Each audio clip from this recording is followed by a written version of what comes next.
देखिए problem for practice का ये लास्ट क्वेश्चन है टॉपिक नंबर 1 के ऊपर। इसको जल्दी से लगा लेते हैं, फिर नेक्स्ट टॉपिक पर न्यूमेरिकल लगाते हैं। हमसे क्या रहा है, estimate the total number of electrons present in 100 gram of water. 100 ग्राम में टोटल इलेक्ट्रॉन बताओ कितना है। इलेक्ट्रॉन बताने के बाद आप फिर ये भी बताओ कि भाई इन इलेक्ट्रॉनों की वजह से कितना चार्ज बना, ये भी बताओ। ठीक है, सीधी सी बात है, जब भी आपको वजन दे दें तो आप एक काम करो, मोल निकालना सीख लो। आपको पता है एक मोल के अंदर 6.023 इंटू 10⁻23 मोलिक्यूल्स होते हैं, और एक मोलिक्यूल के पास आप बहुत आराम से उसे देख करके बता दोगे कितने इलेक्ट्रॉन हैं, तो आपके पास टोटल नंबर ऑफ इलेक्ट्रॉन पता लग जाएंगे। और जब टोटल नंबर ऑफ इलेक्ट्रॉन पता लग जाएंगे तो भाई इसमें ये भी पूछ रहा है कि टोटल नंबर ऑफ इलेक्ट्रॉन बता दे, फिर बाद में ये भी पूछ रहा है कि चार्ज बता दे। तो हम पहले टोटल नंबर ऑफ इलेक्ट्रॉन निकाल देते हैं। तो सॉल्यूशन लिखेंगे यहाँ पर और हम देखेंगे गिवन दैट कि वेट कितना दे रखा आपको 100 ग्राम। और जब भी आपको मोल्स निकालने होते हैं, मोल्स ऑफ वाटर, तो मोल निकालने के लिए आप क्या करते हो, वेट अपॉन मोलिकुलर वेट। और मोलिकुलर वेट जो होता है वाटर का दे रखा है इसमें क्वेश्चन में 18। ना तो डिवाइड करो ना मल्टीप्लाई करो, इसको ऐसे ही छोड़ दो क्योंकि कैलकुलेशन में बहुत आसानी होती है। तो मोल्स कितने निकल कर आ गए, इतने निकल कर आ गए। और आपको पता है सिंस 1 मोल जो होता है, 1 मोल ऑफ वाटर, उसके अंदर कितने मोलिक्यूल्स होंगे, इतने मोलिक्यूल्स होंगे, एवोगाड्रोस नंबर के बराबर इतने मोलिक्यूल्स। लेकिन यहाँ किसकी बात चल रही है, मोलिक्यूल्स ऑफ वाटर। ठीक है भाई, सीधी सी बात है। तो एक मोल के अंदर इतने मोलिक्यूल्स हैं, तो इतने मोल के अंदर कितने होंगे, तो भाई जाहिर सी बात है मल्टीप्लाई करनी पड़ेगी आपको। तो आपको 100/18 मोल्स ऑफ वाटर, उसके अंदर कितने होंगे 6.023 इंटू 10⁻23, और साथ में 100/18 ये मोलिक्यूल्स ऑफ वाटर। क्या किसी को ये समझ में नहीं आया? कोई मुझसे कहे चीख चीख के नहीं समझ में आया। भाई क्यों नहीं समझ में आया? एक मोल के अंदर जब इतने मोलिक्यूल्स हैं तो इतने मोल के अंदर कितने होंगे, तो डायरेक्ट मल्टीप्लाई, वही तो किया है, सीधी सी बात है। अब आपके पास इतने मोलिक्यूल्स पता लग गए। अब आपको पता है मोलिक्यूल्स तो पता लग गए, लेकिन एक मोलिक्यूल के पास कितने इलेक्ट्रॉन हैं आपको पता है। एक मोलिक्यूल के पास 10 इलेक्ट्रॉन होते हैं। उस वाली बात को यहाँ को लिख दो, since 1 molecule of H2O contains. अब कितने कंटेन्स होते हैं इसके पास, कितने कंटेन्स होते हैं इलेक्ट्रॉन, लगाओ हिसाब।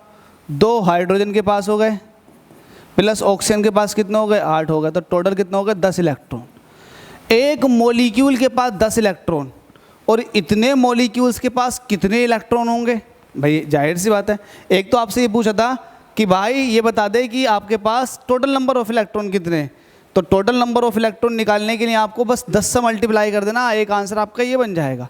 तो मैं लगा रहा हूँ total numbers of electron, total number of electron कितने हो जाएंगे 6.023 इंटू 10⁻23, फिर इसकी मल्टीप्लाई हो रही है 100/18 से। और आपको पता है इतने मोलिक्यूल्स हैं और एक मोलिक्यूल के पास कितने इलेक्ट्रॉन है, 10 इलेक्ट्रॉन है। तो ये टोटल नंबर्स ऑफ इलेक्ट्रॉन निकल कर आ गए, इतने इलेक्ट्रॉन है। भाई एक इलेक्ट्रॉन के ऊपर चार्ज कितना होता है ये आपको अच्छे से पता, तो इसको सॉल्व कर लो। ये ऊपर हो जाएगा 1000। 1000 का मतलब ये है कि जब 1000 की 6.023 से मल्टीप्लाई करूँगा तो ये पॉइंट ख़त्म हो जाएगा, तो ये 6023 रह जाएगा। 6023 ये बचेगा 10⁻23, तो इसको लिख दो 6023 ये बचा ऊपर का, और नीचे बचा 18, और 10⁻23 ये ऊपर ऐसे ही रह गया। ठीक है, इस 1000 ने इस पॉइंट को ख़त्म कर दिया, अगर आपको पॉइंट का खेल समझ में आता हो तो। ठीक है भाई, अब 6023 को 18 से डिवाइड कर लो और आप आंसर पा लो। ठीक है, इसको और थोड़ा सॉल्व करें आगे को, ये यही रहने दें, तो 6023 यही रहने देते हैं। अब आपके पास इतने इलेक्ट्रॉन आ गए। अब आपसे पूछा चार्ज, तो टोटल चार्ज कितना हो जाएगा, टोटल चार्ज। अब टोटल चार्ज होता N इंटू ई। N आपके पास निकल कर आ चुके हैं कितना, 6023/18 इंटू 10⁻23 ये चल रहा था। ये टोटल इलेक्ट्रॉन आ गए। एक इलेक्ट्रॉन के पास चार्ज कितना पाया जाता है, जरा बताएं जल्दी से फटाफट। 1.6 इंटू 10 की पावर माइनस के 19 कूलाम। इसकी मल्टीप्लाई कर लेते हैं, पॉइंट हटाऊंगा नीचे 10 हो जाएगा, ठीक है। 2 से काटो, 2 9 18 और 2 8 16, 9 से काट देते हैं, ऊपर वाला कट जाएगा क्या? नहीं कटेगा, छोड़ो। 6023 की 8 से मल्टीप्लाई करो, फिर 9 से डिवाइड कर दो, तो 6023 जल्दी से लिख लो और 8 से मल्टीप्लाई करनी है। 8 3 24 का 4 कैरी 2, 8 दूनी 16 और 2 18 का 8, 800 8 6 48, ये आ चुका। तो ये होगा 48,084। इसको 9 से डिवाइड कर देना। देखो कैलकुलेशन में जल्दी जल्दी कर रहा हूँ, हो सकता है मुझसे मिस्टेक हो जाए, आप लोग हिसाब से करें। तो भाई इसको कर लेते हैं, तो ये हो जाएगा 9 3 27, 9 4 36, 9 5 45, 45 माइनस करने पे 3 आ जाएंगे, उतार लिया 0, 9 3 27, माइनस करने पे 3 आ जाएंगे, उतार लिया 8, तो 9 9 4 36, 4 बार चला जाएगा, 36 आ जाएंगे, सब्ट्रैक्ट करने पे 2 बचे, उतार लिया 4, तो 9 3 27, 9 दूनी 18, पॉइंट लगा 6 बचे, पॉइंट लगा, वो पॉइंट लगा दो, 0 बढ़ा दो, और 9 7 63, 9 6 54, तो आपके पास वैल्यू आ चुकी है 5342.6। ऊपर जो वैल्यू आएगी वो आएगी 10 की पावर 23 प्लस का ये है, माइनस का 19 ये है, तो 10 की पावर प्लस का 4 आ जाएगी। जब इस पॉइंट को इधर को खिसकाऊंगा तो 1 2 3 प्लेस खिसकाऊंगा तो वैल्यू कितनी आ जाएगी, 10 की पावर प्लस का 7। तो क्या यही आंसर आ रहा है? 5.34, 5.35 इंटू 10 की पावर 7 इंटू 10 की पावर 6 आ रहा। अबे यार ये 1 0 की साली कहाँ मिस्टेक हो जाती है? देखो 1 2 3, तो 4 और 3 7 हो गए यार, सही तो है। 10 की पावर 4, 19 ये है और 23 ये था। अबे नीचे 10 भी तो था, ये 10 तो रह गया, बस ये 10 रह गया। चलो ठीक है, एक पावर माइनस हो जाएगी।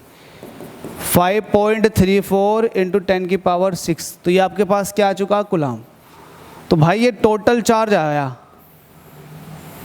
एक्चुअल में हो तो गया, जब न्यूमेरिकल पार्ट देखता हूँ, नंबर्स देखता हूँ मैं, तो फिर नंबर में देखता हूँ तो फिर नीचे के 10 फैन ऊपर के 10, हर जगह यही मिस्टेक हो रही है। 10 भूले जा रहे हैं हम लोग। तो भाई 10 पे थोड़ा ध्यान दिलवा दिया करो, 10 नहीं भूलना चाहिए, ठीक है।